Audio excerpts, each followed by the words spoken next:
Let's have another DIY today. The DIY message board card, the box type. So the materials needed are styrofoam board, construction paper, double-sided tape, colored sticker paper, butterfly cutouts, any optional lang yun, ball pen or thick pen, and the last but not the least, ribbon. So, first, you need to cut the styrofoam board according to your desired measurement, and then also kanang construction paper, then using the double-sided tape, then mag-tear mo or sa Bisaya pa mag kisi-kisi mo og um, construction paper, depende na sa inyo kung sa inyo nga design para sa inner sa pailawom sa kanang message card. So, sa ako, gikisi-kisi na ko para at least, ano siya ba, dili siya by gamit og gunting. Ano na siya design, na siya art. So, yun ana ang iyang resulta. Anya, ang iyang kilid, akong gipang putos og construction papers. Depende na sa inyo kung unsay color. But for me, pink and yellow.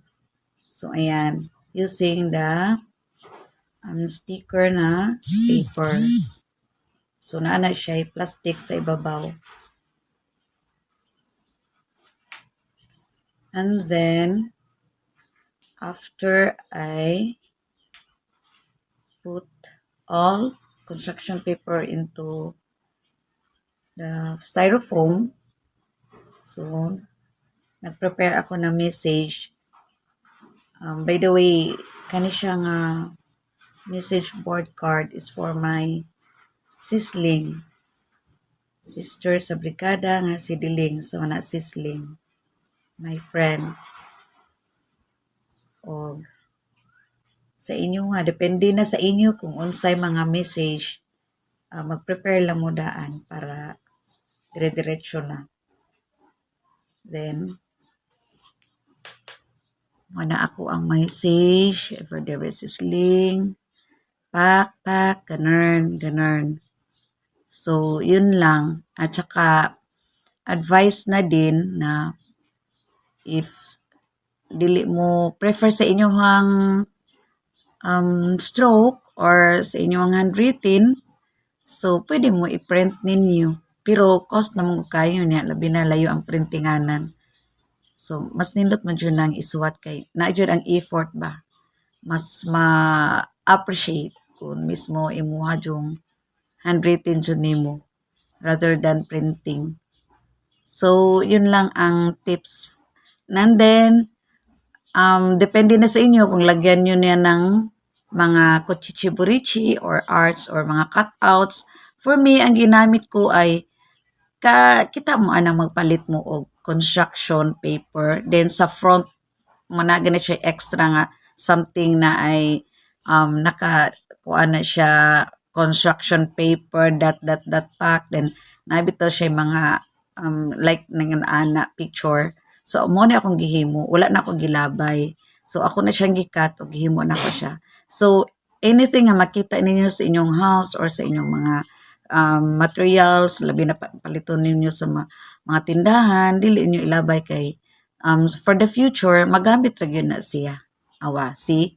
So, nilagyan ko ng flower, nga gikan gyapon na siya sa kanang construction paper bitaw. Ganyan. Nilagyan ko ng leaf. So, yun. Mas nice siya pag tayo mismo ang gagawa. At saka, para sa akin, kung palitas tindahan, mas nindot paminawon kung gikan jud sa imuhang hinaguan bitaw. Kay, for me lang ha, ma-appreciate ko hinaguan. Kaya, og magpalit ka sa tindahan good sa mga bookstores, mga ana, ang mga pinalit ng mga message or kwan is dali ra mo kayo to lang from okay na. So gibutangan ako ribbon na ni siya mga ka-angels. And then side by side nindo siya tingnan kay mura siya box ba. Mura siya box. So tangan ako siya ribbon, mura siya ako siyang um pati ang sa likod gibutangan ako siya. Pero wala na ako siya gisumpay. As in, gikat na ko siya sa center. So, kung imong buklaton, kung mo open up ka sa card, so, ma-open siya, syempre. Pero imong i-close para din siyang box kay naka nabalot man siya sa ribbon. Ako man siya yung gilaws ang ribbon.